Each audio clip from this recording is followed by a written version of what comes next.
السلام علیکم، S M news کے ساتھ میں ہوں احمد ندیم۔ خبروں کا سلسلہ بڑھاتے ہوئے خبر شامل کرتے ہیں لاہور سے۔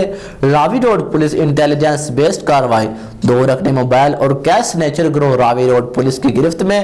ملزم سلمان اور پیٹر مسیح سے لاکھوں مالیت کے 18 موبائلز، 50,000 نقد رقم، موٹر سائیکل اور اسلحہ برآمد۔ اسی حوالے سے مزید تفصیلات جانتے ہیں بیورو چیف بابر بٹی سے۔ جی بابر، آگاہ کیجیے گا۔ جی لاہور راوی روڈ پولیس انٹیلیجنس بیسٹ کارروائی، 2 رکنی موبائل اور کیش سگنیچر گروہ راوی روڈ پولیس کی گرفت میں۔ ملزم سلیمان اور پیٹر مسیح نے لاکھوں مالیت کے 18 موبائل، 50,000 روپے رقم، موٹر سائیکل اور اسلحہ برآمد۔ ملزمان ریکارڈ یافتہ ہیں۔ دوران تفتیش مزید وارداتوں کا انکشاف۔ ملزمان کے خلاف مقدمہ درج، مزید تفتیش جاری۔ انسداد جرائم کے حوالے سے بہتر کارروائی کرنے پر ایس ایچ او راوی روڈ رفیع اللہ اور ٹیم کو شاباش۔ ایس پی سٹی حسن جہانگیر نے کہا کہ جرائم کو کنٹرول کرنے والی ان ترجیحات میں شامل ہیں۔ جی بہت شکریہ بابر، تفصیلات سے آگاہ کرنے کے لیے۔